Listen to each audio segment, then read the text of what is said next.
Binsun TV, saluran dakwah Samarinda.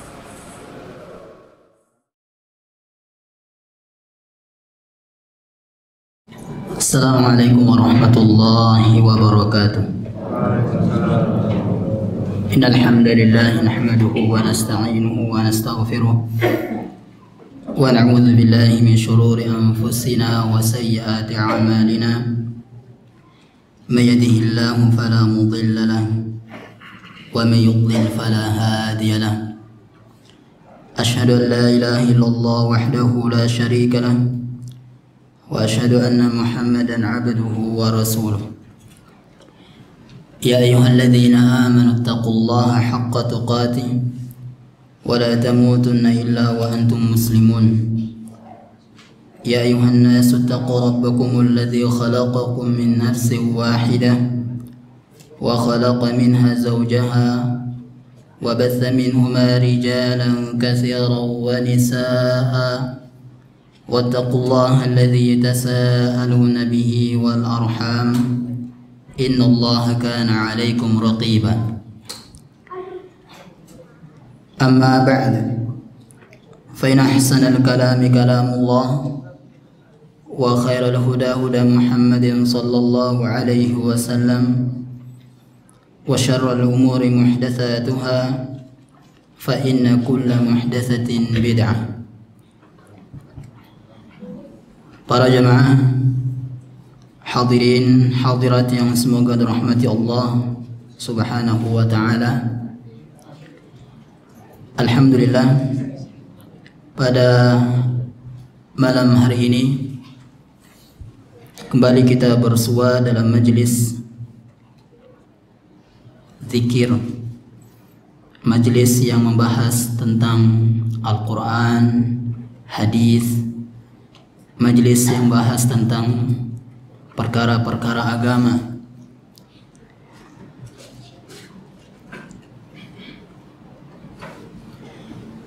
Para jemaah rahmati Allah tabaraka wa ta'ala, pada pertemuan kali ini kita akan membahas sebuah nasihat dari para ulama. Nasihat ini diambil dari Al-Quran, dari firman Allah subhanahu wa ta'ala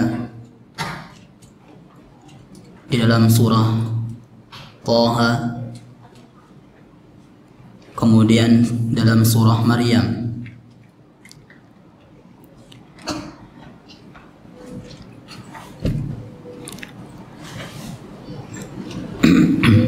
Ada 3 perkara yang kalau kita mengamalkan 3 perkara ini, Allah subhanahu wa ta'ala tidak akan membuat kita merasa kecewa. Kita tidak akan pernah merasa kecewa, bersedih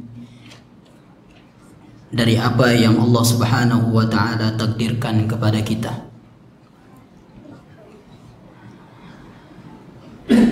Perkara yang pertama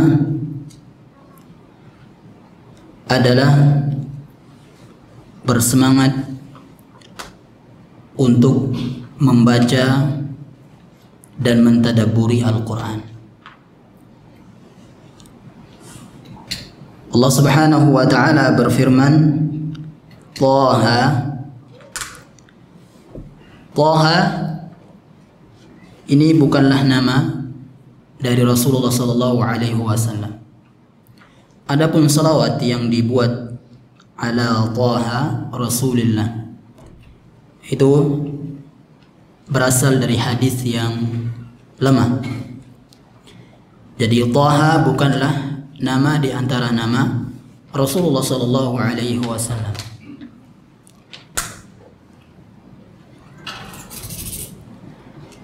Ma anzalna 'alaika al-Qur'ana litashqa.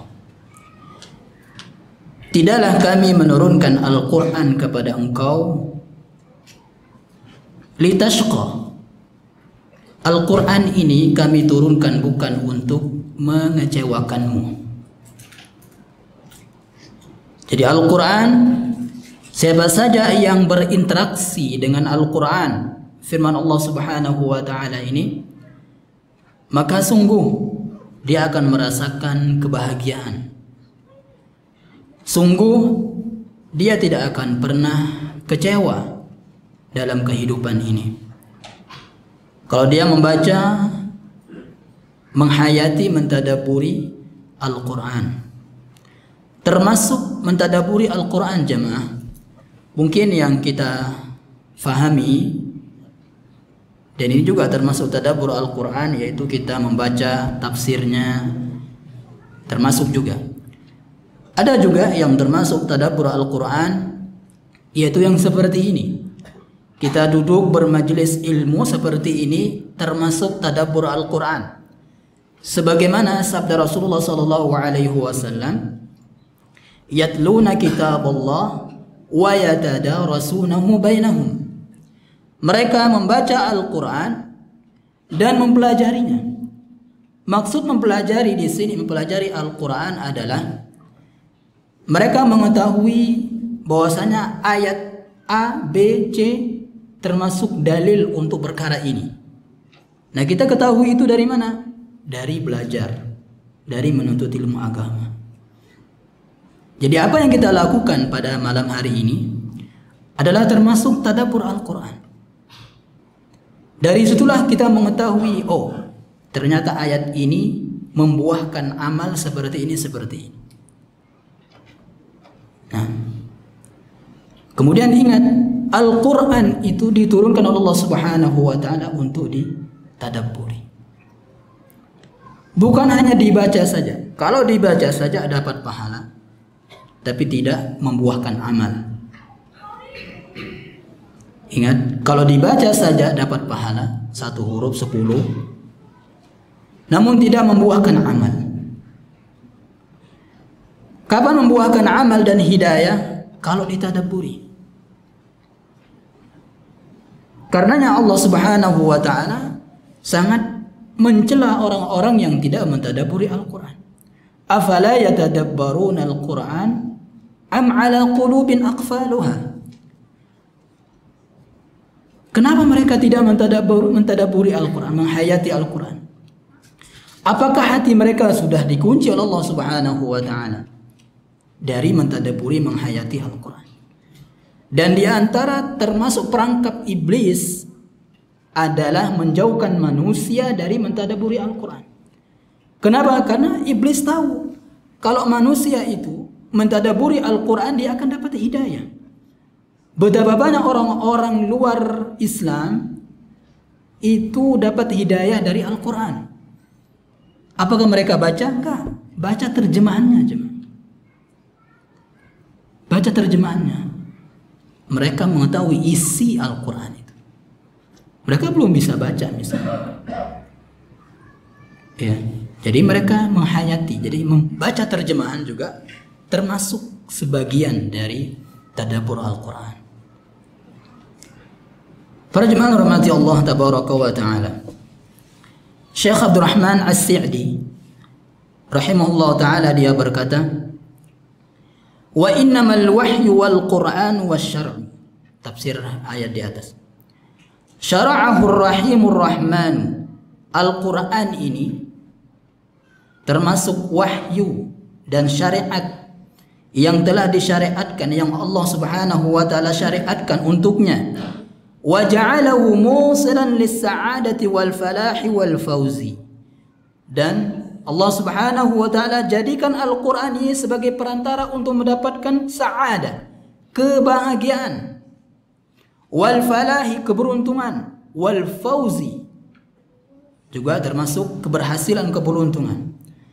Wa sahhalahu ghayat at-tashil wa yassara kulla turuqihi wa abwabihi wa ja'alahu ghadha'an lil qulubi wal arwahi wa rahatan lil abdani. Allah Subhanahu wa Ta'ala menjadikan Al-Quran ini sebagai gizi untuk hati, makanan yang bergizi untuk hati dan roh kita. Seorang muslim jemaah itu harus kuat rohnya, harus kuat jiwanya, harus diberikan gizi makanan. Bukan hanya bukan hanya badan kita saja yang harus kita perhatikan kesehatannya, namun juga roh kita harus kita berikan makanan yang bergizi. Apa makanan untuk roh kita jemaah? Al-Quran. Warahatan lil abdan. Seseorang membaca Al-Quran akan mendapatkan rohah, ketenangan, rasa istirahat. Badan ini akan disenangkan oleh Allah Subhanahu wa ta'ala. Merasa senang jemaah. Coba antum buktikan jemaah. Jangan lewatkan jemaah. Dalam 1 bulan ini setiap hari antum baca Al-Quran. Walaupun 1, 2 ayat, 3 ayat, 4 ayat, 5 ayat. Antum akan bisa merasakan bedanya. Bagaimana bedanya sebelumnya kita nggak pernah seperti ini dan antum akan rasakan bedanya. Nah, ini janji Allah Subhanahu wa ta'ala. Ma anzalna 'alaikal Qur'ana litashqa. Kita tidak akan kecewa jemaah membaca Al-Quran. Pasti kita punya waktu. Pasti. Ya. Namun kita saja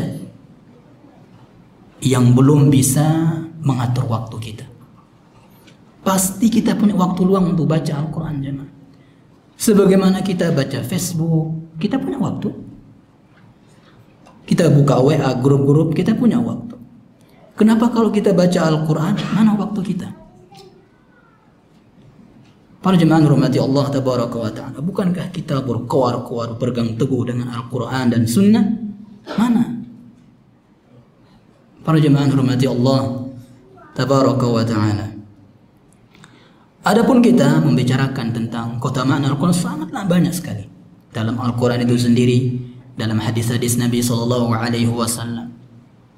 sangatlah banyak.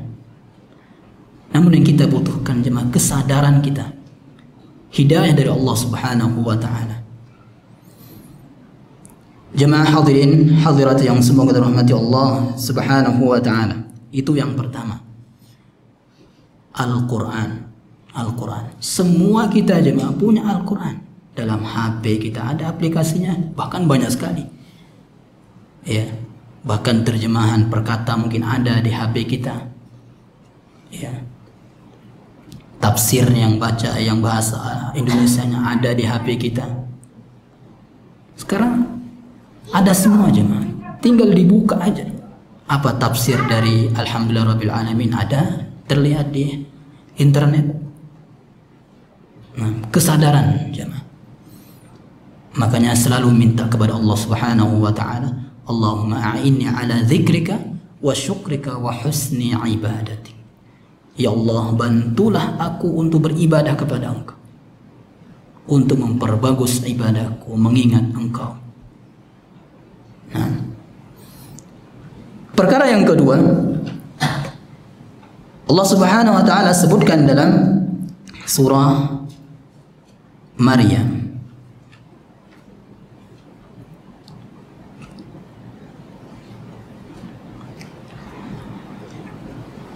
yaitu doa. Tentang doa, Allah Subhanahu wa ta'ala tidak pernah mengecewakan seseorang yang berdoa. Tidak pernah. Makanya sahabat Umar bin Khattab radhiyallahu ta'ala anhu, dia berkata, saya tidak mempedulikan apakah doa saya dikabulkan atau tidak. Namun yang saya pedulikan adalah hammad doa, keinginan untuk berdoa. Karena para sahabat tahu doa itu akan dikabulkan Allah Subhanahu wa ta'ala. Jadi ini janji Allah, ud'uni astajib lakum. Berdoalah kalian kepadaku, niscaya saya akan kabulkan doa. Ini janji Allah Subhanahu wa ta'ala. Para jemaah rahmati Allah tabaraka wa ta'ala, Allah Subhanahu wa ta'ala berfirman, doanya Zakaria, qala rabbi inni. Allah Subhanahu wa ta'ala menceritakan bagaimana Nabi Zakaria alaihissalam berdoa. Lama sekali berdoa. Qala rabbi inni wahana al-'azmu minni washta'ala ar-ra'su shayba wa lam akum bi du'aika rabbi syaqiyya. Nabi Zakaria berkata, wahai Rabbku, sungguh tulang-tulangku telah melemah. Kalau tulang sudah melemah maka badan pun akan lemah. Kemudian rambutku telah beruban, menunjukkan dia sudah tua. Akan tetapi saya tidak pernah kecewa berdoa kepada Engkau. Saya tidak pernah kecewa berdoa kepada Engkau ya Allah, ya Rabb. Lihat, di sini ada fikih tentang doa.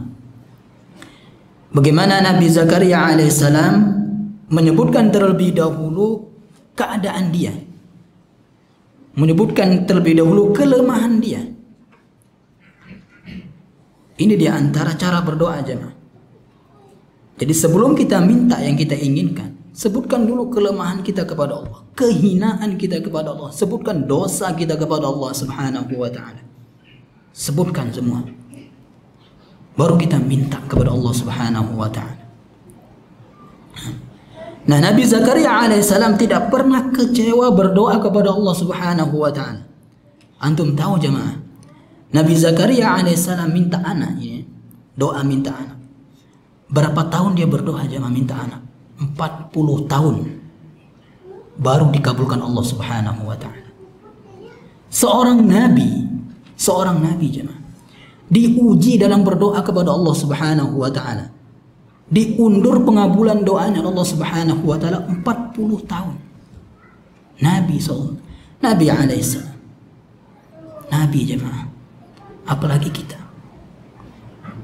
Oleh karena itu jemaah, teruslah kita berdoa kepada Allah Subhanahu wa ta'ala, jangan putus asa, teruslah istiqamah berdoa kepada Allah Subhanahu wa ta'ala sebagaimana Nabi Zakaria alaihissalam. Nah, 40 tahun menunggu pengabulan doanya Nabi Zakaria alaihissalam. Apakah Nabi Zakaria enggak tahu bagaimana cara mengabul agar doanya dikabulkan? Tahu jemaah. Tapi diuji oleh Allah Subhanahu wa ta'ala, dan juga sebagai petunjuk bagi kita agar kita enggak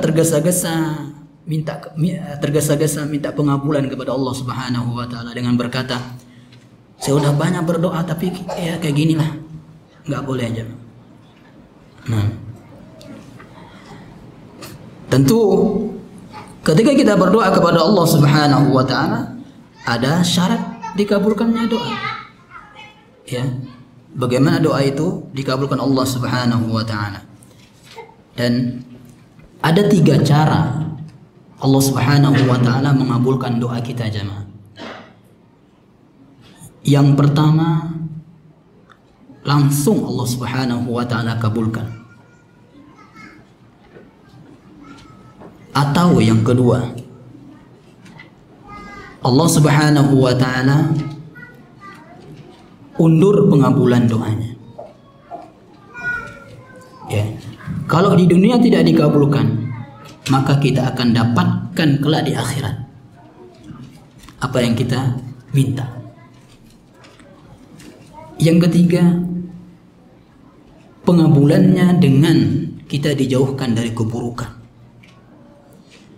Apapun yang kita minta jemaah, bisa jadi kita tidak jadi kecelakaan, itu karena kita banyak berdoa kepada Allah Subhanahu wa ta'ala.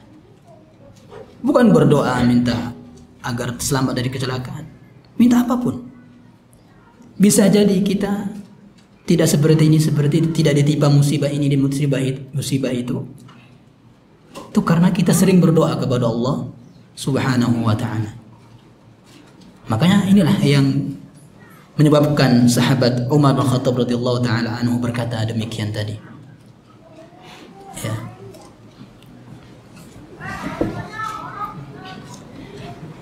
Ada syarat agar doa kita dikabulkan Allah Subhanahu wa ta'ala. Yang pertama adalah ikhlas. Ikhlas. Dan ikhlas itu jamaah, setiap kita beribadah, doa termasuk ibadah. Setiap kita beribadah kepada Allah Subhanahu wa ta'ala, yang ada di benak kita adalah kita ibadah ini agar mendapat cinta Allah, keridhaan Allah. Kemudian agar kita mendapat balasan akhirat. Mendapat balasan akhirat. Ini. Jadi kita berdoa atau ibadah apapun yang kita harapkan dua ini. Keridhaan Allah, balasan akhirat. Itulah ikhlas. Nah. Termasuk juga keikhlasan adalah hanya berdoa kepada Allah, yaitu tidak memalingkan doa kita kepada yang lainnya. Ya, maksudnya kesyirikan dalam doa. Kemudian yang kedua, tidak berlebihan dalam berdoa. Tidak berlebihan dalam berdoa. Misalnya, termasuk berlebihan dalam berdoa adalah minta sesuatu yang mustahil. Seperti dia berdoa agar dijadikan nabi. Misalnya, ya Allah jadikanlah saya nabi atau malaikat. Ini mustahil. Ini berlebihan dalam doa. Begitu juga termasuk berlebihan dalam doa minta dikekalkan di dunia. Ini juga mustahil. Ya. Kemudian juga termasuk berlebihan dalam doa mengatakan, ya Allah aku minta kepadamu istana yang putih di sebelah surga misalnya.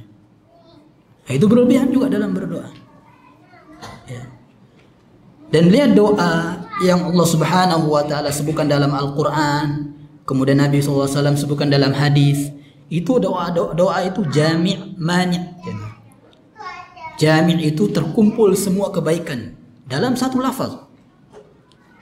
Ya. Mani' itu memuaskan. Dalam Al-Qur'an, Rabbana atina fid dunya hasanah. Disebutkan hasanah saja. Hasanah ini banyak. Kalau kita rincikan, nah kita akan dapatkan yang kita rincikan saja. Ya. Makanya Nabi Ismail dan Nabi Ibrahim alaihi wassalam, ketika mereka telah membangun Ka'bah, apa doa mereka? Rabbana taqabbal minna. Ya Allah, terimalah ibadah kami. Dia enggak sebut ya Allah terimalah batu ini yang saya taruh di sini enggak. Namun luas jemaah. Ya. Kita lihat orang-orang ketika Ramadan itu ya. Mereka termasuk berlebihan dalam berdoa. Mereka bilang apa? Ya Allah terimalah salat kami, ruku kami, sujud kami. Cukup aja ibadah kami. Enggak perlu dirincikan. Allah Maha tahu. Ya. Dan seperti ini juga enggak perlu kita minta ya Allah aku minta istana, minta pohon kurma dalam surga. Langsung aja minta surga Allah Subhanahu wa taala. Nah, jadi tidak berlebihan dalam berdoa. Karena Rasulullah SAW juga pernah bersabda, sungguh akan ada pada umat ini jemaah di akhir zaman akan ada orang yang berlebihan dalam berdoa dan bertaharah. Taharah ini wudu, kemudian mandi junub dalam bertaharah. Ada orang-orang berlebihan dalam bertaharah, misalnya ya, dia sudah selesai wudu kok kayak ada yang terasa keluar. Dalam hatinya terasa keluar. Itu nanti syaitan akan menjadikan berlebihan untuk menggunakan air. Nanti kalau udah qomat baru sudah tenang hatinya. Nggak ada terasa lagi. Ya. Jadi berlebihan. Dalam mandi juga demikian. Nah, dalam berdoa juga demikian. Akan ada orang-orang berlebihan seperti tadi. Terimalah ruku kami, sujud kami, doa kami, salat kami. Disebut semua. Sahur kami, misalnya, tarawih kami. Ya, sampai kapan berdoa seperti itu? Kemudian yang ketiga, yakin doa kita dikabulkan Allah Subhanahu wa taala. Ya. Ud'ullaha wa antum muqinuna bil ijabah. Berdoalah kepada Allah dan antum yakin doa antum dikabulkan Allah Subhanahu wa taala.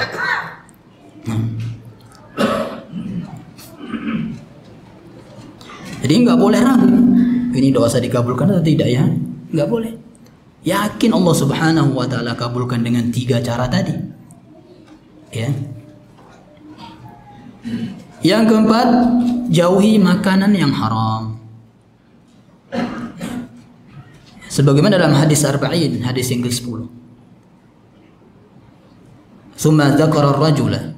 Nabi SAW menyebutkan, menceritakan seorang laki-laki yutwilus safar, yang perjalanan jauh. Lihat, safar itu termasuk salah satu sebab terkabulnya doa. Ya. Jadi dia perjalanan jauh, ash'asa aghbara. Dia dalam keadaan lusuh, itu maksudnya dalam keadaan butuh dia, mengemis kepada Allah Subhanahu wa taala. Ya, ilhah namanya, itu mengemis kepada Allah Subhanahu wa taala. Butuh dia dalam keadaan lusuh, rambut ash'asa aghbara, berdebu. Ya. Yamuddu yadayhi ila sama. Dia mengangkat kedua tangannya ke langit. Nah, mengangkat kedua tangan juga termasuk di antara sebab terkabulnya doa. Kemudian dia berkata, ya Rob, ya Rob, ya Rob. Mengatakan ya Rob juga termasuk terkabulnya doa. 4 sudah jemaah. Ya, 4. Namun apa? Makanannya dari yang haram, minumannya dari yang haram, diberikan dari yang haram. Fa anna yustajabu lahu. Bagaimana mungkin doanya akan dikabulkan? Padahal dia sudah melakukan 4 perkara yang kemungkinan besar doanya akan dikabulkan. Tapi karena dia makan makanan yang haram, nggak jadi dikabulkan Allah Subhanahu wa taala. Nah, kata para ulama dalam kitab Jami'ul Bayan wal Hikam, ya, atau syarah Arba'in Nawawi Imam Ibnu Rajab, at-tib mat'amak takun mustajabad da'wah. Perbaiki makananmu, maka engkau akan menjadi orang yang doanya mustajab. Nah, perbaiki makanan kita. Kemudian yang kelima, jangan tergesa-gesa. Jangan tergesa-gesa. Maksudnya di sini, jangan tergesa-gesa ingin doanya dikabulkan langsung. Saya udah lama berdoa tapi kok seperti ini, katanya. Dan ini terjadi dahulu di zamannya Imam Ibrahim bin Adham. Ada seorang datang kepada beliau, wahai Imam, bukankah Allah berfirman, ud'uni astajib lakum, Allah pasti akan mengabulkan doa. Fama baluna nad'u Allah fala yustajabu lana. Kami berdoa tapi kok nggak pernah dikabulkan, kata dia. Jadi tergesa-gesa dia. Ya. Apa kata Imam? Li ajli khamsati asya. Karena ini sebabnya, 5 perkara ini sebabnya, kata Imam Ibrahim bin Adham. Yang pertama, araftumullaha falam tu'addu haqqa. Kalian mengetahui Allah, mengaku mengetahui Allah, Rabb kalian, tapi kalian tidak pernah memenuhi hak Allah Subhanahu wa taala. Yang kedua, wa qara'tumul Qur'an falam ta'malu bima fihi. Kalian membaca Al-Qur'an tapi tidak mengamalkannya. Nah, ini jemaah. Ya, jadi mengamalkan Al-Qur'an juga termasuk sebab terkabulnya doa. Nah, yang ketiga, qultum nuhibbur rasula wa taraktum sunnatahu. Kalian mengaku berkata kami cinta Rasul, bahkan sekarang di jaket-jaket kan cinta Rasul katanya, di jaket-jaket itu, ya, majelis Rasul, cinta Rasul di sini. Tapi mereka meninggalkan sunnah Rasulullah Sallallahu Alaihi Wasallam. Bagaimana mau dikabulkan doa? Kemudian yang keempat, qultum nal'anu iblis wa ata'tumuhu. Kalian berkata kami melaknat iblis, tapi malah mengikuti iblis, mengikuti langkah-langkah iblis. Nah, seperti di zaman sekarang, di bulan ini mengatakan selamat Natal, itu langkah-langkah iblis menjerumuskan kita untuk masuk neraka. menemani iblis. Ya. Kemudian yang kelima, taraktum uyubakum wa akhadtum fi uyubin nas. Kalian meninggalkan aib-aib kalian, tapi malah suka membicarakan aib-aib manusia orang lain. Nah, dan semua kita jemaah ada aibnya. Ya. Tapi Allah tutup jemaah. Allah tutup aib kita dari terlihat oleh orang lain. Oleh karena itu, melihat atau mengetahui aib saudara kita itu cobaan bagi kita aja. Ujian bagi kita, ujian yang berat. Setan akan bisik-bisikkan kita untuk menyebarkannya aja. Rasulullah sallallahu alaihi wasallam bersabda, "Man satara musliman satarallahu fid dunya wal akhirah." Siapa yang menutup aib seorang muslim, maka Allah Subhanahu wa taala akan menutup aibnya di dunia dan di akhirat. Oleh karena itu juga Rasulullah sallallahu alaihi wasallam bersabda, siapa yang memandikan mayat dan menutup aib mayat tersebut, maka Allah Subhanahu wa taala akan menutup aibnya. Nah, para ulama dahulu jemaah, ketika mereka ingin menimba ilmu kepada seorang guru, mereka berdoa, "Ya Allah, tutuplah aib guruku dari aku melihatnya." Kenapa kalau kita diperlihatkan aib guru kita jemaah, kita enggak akan dapat ilmu lagi. Kita akan membencinya, sebenci-bencinya jemaah. Sehingga kita akan jauh dari ilmu yang mereka ajarkan. Kita ini bukan malaikat. Bahkan Allah Subhanahu wa taala berfirman dalam hadis qudsi, "Ya ibadi, innakum tukhti'una bil-laili wan-nahar." Wahai hamba-hambaku, engkau pasti bersalah di siang malam. Dosa-dosa kecil kita banyak jemaah. Maka mintalah istighfar, minta ampun kepada Allah Subhanahu wa taala. Nah, para jemaah dirahmati Allah tabaraka wa ta'ala. Kemudian selanjutnya yang terakhir adalah menghadirkan hati ketika berdoa. Hadirkan hati kita jemaah ketika berdoa. Maksudnya apa? Tahu apa yang kita lafazkan itu loh. Makna atau terjemahan yang kita lafazkan. Ya. Jadi bukan hanya di lisan saja. Karena seseorang yang seperti ini jemaah, Allah Subhanahu wa taala tidak akan mengabulkan doa seseorang yang hatinya ghafil. Hatinya nggak tahu apa yang diucapkan oleh lisannya ketika berdoa. Nah, hanya sekedar menghafal lafaz doa saja, tapi nggak tahu terjemahannya. Ya, jadi lisan kita melafazkan doa itu, nah kita baca, hati kita menghayati terjemahan dari lafaz yang kita baca aja dalam berdoa. Nah, dan bersungguh-sungguhlah kita dalam berdoa jemaah ketika dalam sholat. Ketika dalam sholat daripada di luar sholat. Antum mau berdoa di luar sholat silakan, tapi lebih kita bersungguh-sungguh dalam sholat, terlebih dalam sujud. Kemudian juga sebelum salam. Ya. Karena Nabi SAW bersabda, "Inna aqraba ma yakunu al-'abdu min rabbih fi sujud." Karena seorang hamba merasa paling dekat dengan Allah Subhanahu wa taala ketika sujud. Maka perbanyaklah doa ketika sujud itu. Faqaminun ayustajab. Pasti Allah Subhanahu wa taala kabulkan. Nah, apapun yang kita minta jemaah, doa minta kepada Allah Subhanahu wa taala. Para sahabat dulu tali sendalnya putus, minta kepada Allah jemaah. Tali sendalnya putus. Ya. Minta kepada Allah Subhanahu wa ta'ala. Jadi sekecil apapun yang kita minta, berdoa dulu. Minta kepada Allah tabaraka wa ta'ala. Nah, jadi kalau hati kita ingin terus mengingat Allah Subhanahu wa ta'ala, bagaimana caranya? Doa aja. Berdoa kepada Allah tabaraka wa ta'ala. Nah, yang terakhir, yang ketiga, dalam surah Maryam juga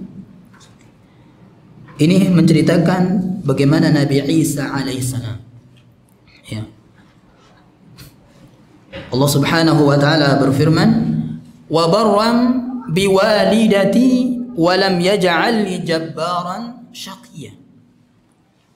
Nabi Isa alaihissalam itu sangat berbakti kepada ibunya, jemaah. Sangat berbakti kepada ibunya.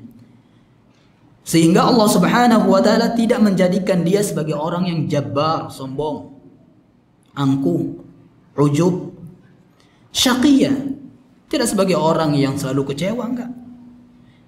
Jadi kalau kita tidak ingin kecewa di dunia dan di akhirat, jemaah, bakti kepada orang tua kita. Berbakti kepada kedua orang tua kita. Dan kita yang sudah mengenal dakwah salaf ini, jemaah, dakwah tauhid, ya, harus berbeda dengan orang-orang yang belum ngaji, jemaah, dalam berbakti kita kepada kedua orang tua. Harus, ya, harus sering kita mendoakan orang tua kita.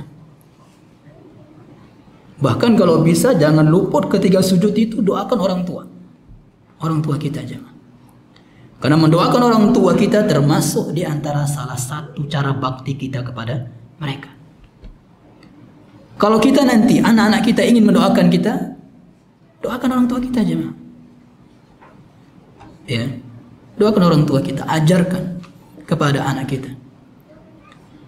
Nah, walaupun anak-anak kita misalnya nggak mengetahui kita mendoakan orang tua kita, tapi Allah Maha mengetahui. Nah, Allah nanti akan jadikan anak kita mendoakan kita. Kalau kita sendiri itu sering mendoakan orang tua kita. Para jemaah hormati Allah Tabaraka wa Ta'ala. Lihat bagaimana seorang ulama, seorang tabi'in yang bernama Uwais Al-Qarni. Uwais Al-Qarni. Ya. Padahal beliau sezaman dengan Nabi SAW. Hidup di zaman Nabi SAW, tapi tidak dikatakan sahabat, jemaah. Kenapa? Karena tidak sempat melihat Nabi SAW. Ya. Padahal sezaman, ingin sekali datang ke Nabi SAW. Tapi ibunya, karena baktinya dia kepada ibunya, itulah yang menjadikan dia mustajabud da'wah. Doanya dikabulkan Allah. Sampai-sampai sahabat Umar bin Khattab radhiyallahu taala anhu diwasiatkan oleh Rasulullah sallallahu alaihi wasallam, "Wahai Umar, kalau engkau nanti melihat atau bertemu dengan orang yang bernama Uwais Al-Qarni untuk haji, ya, maka mintalah untuk didoakan oleh dia." Seorang sahabat yang setan itu takut kepada dia, yaitu Umar bin Khattab radhiyallahu taala, diperintahkan oleh Rasulullah sallallahu alaihi wasallam untuk minta didoakan oleh Uwais Al-Qarni. Kenapa, jemaah? Karena baktinya dia kepada ibunya. Nah, jadi kalau kita ingin doa kita dikabulkan Allah Subhanahu wa taala, maka berbaktilah kepada ibu kita, jemaah.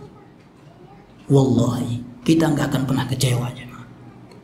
Berbakti kepada kedua orang tua kita.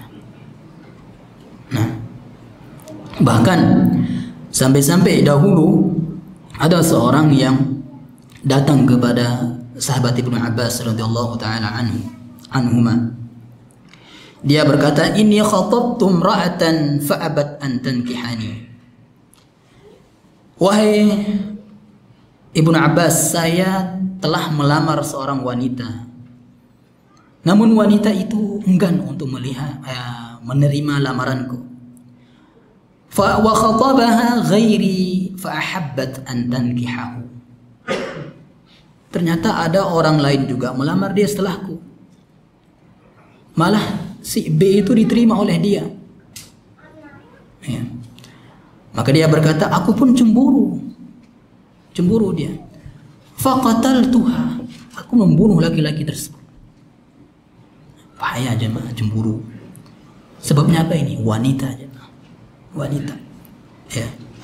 Fahali min taubah. Apakah masih ada nggak aku taubat saya? Atau masih diterima nggak taubat saya, wahai Ibnu Abbas? Ya. Apa kata Ibnu Abbas? Lihat apa yang ditanya oleh Ibnu Abbas radhiyallahu taala anhu. A ummuka hayyah? apakah ibu masih hidup? Yang ditanya ibunya jemaah. Ya. Apa kata dia? La, sudah tiada. Qala, kalau begitu, tub ila Allah azza wa jalla. Bertobatlah kepada Allah Subhanahu wa taala wa taqarrab ilaihi mastata'ta. Dan mendekatlah kepada Allah Subhanahu wa taala semampumu. Maka laki-laki tersebut pun yang tadi membunuh itu pergi. Kemudian ada sahabat yang bertanya kepada sahabat Ibnu Abbas, "Lima sa'altahu an hayati ummi?" Wahai Ibnu Abbas, ada apa gerangan kok engkau tanya ibunya masih hidup atau tidak? Ya. Faqala, dia berkata, "Li'anni la a'lamu 'amalan aqraba ila Allah 'azza wa jalla min birril walidati." Saya tidak mengetahui satu amalan yang lebih mendekatkan diri kepada Allah Subhanahu wa taala dari bakti kepada ibu. Nah, dari sini juga para ulama sebagian mereka berpendapat, sebagian kecil para ulama berpendapat dosa besar seperti membunuh kan dosa besar itu bisa terhapus dengan bakti kepada orang tua. Namun jumhur ulama mengatakan nggak bisa, harus dengan taubat. Dan ini yang tepat. Ya, makanya Imam Nawawi mengatakan kita berharap bisa meringankan dosa besar, bisa meringankan siksa dosa besar, ya, bisa meringankan akibat dari dosa besar, bakti kepada kedua orang tua. Dan masih banyak lagi cerita-cerita para ulama dahulu, seperti yang ada dalam gua itu jemaah. Mereka bertawassul dengan baktinya kepada kedua orang tua di antara mereka. Makanya jemaah, setiap kita berbakti kepada kedua orang tua kita, cobalah pakai itu untuk bertawassul kepada Allah Subhanahu wa taala. Ya Allah, kalau ketika setelah saya mengirim duit ini ke orang tua saya, ya Allah, ikhlas kepada Engkau ya Allah, maka kabulkanlah doa saya ini. Seperti itu ya, cara bertawassul dengan bakti kita kepada kedua orang tua. Nah, para jemaah dirahmati Allah tabaraka wa taala, sebagai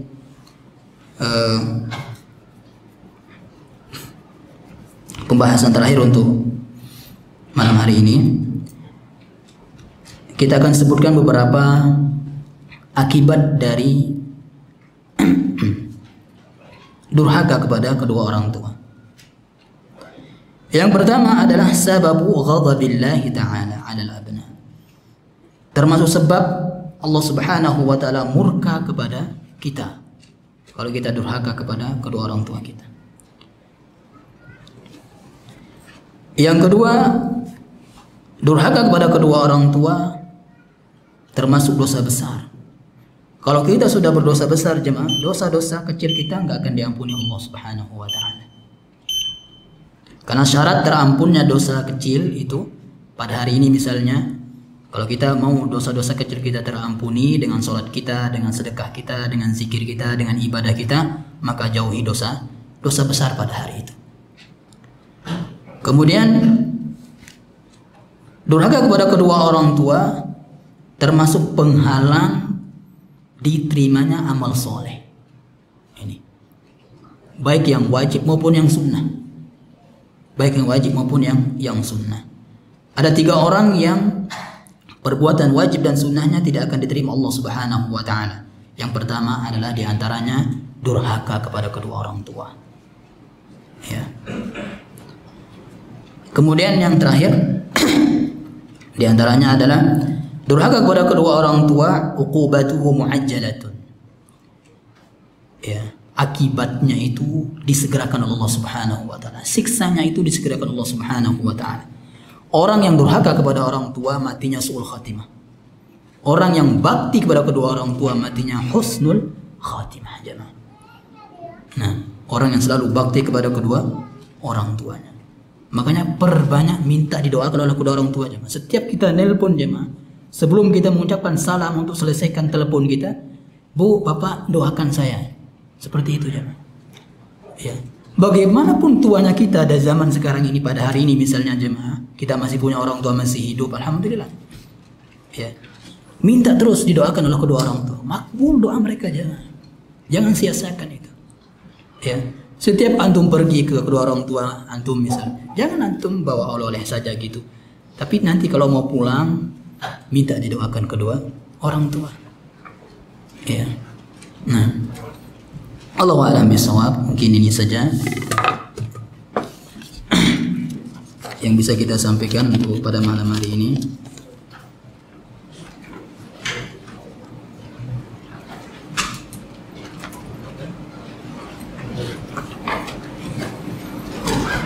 Jika kita diharuskan atau ditekankan untuk berdoa di waktu sujud,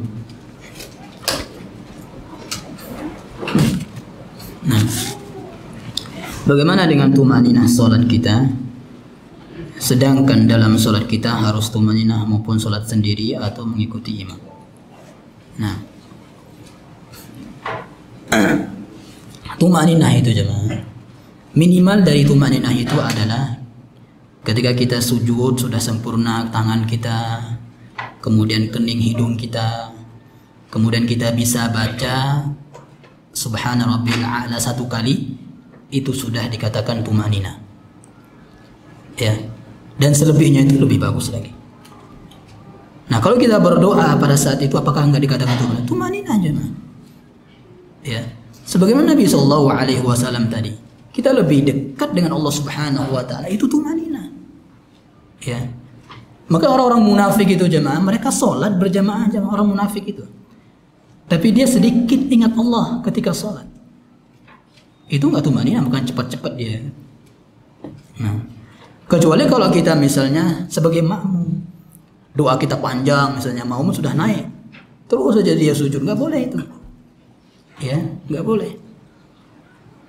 Kalau imam sudah Allahu Akbar ya sudah. Kalau imam sudah sempurna berdirinya ya kita naik. Jangan berdoa aja. Imam sudah tasyahud akhir, udah tahiyatulillah dan seterusnya, dia masih sujud aja berdoa. Enggak, jangan. Bukan seperti itu maksudnya.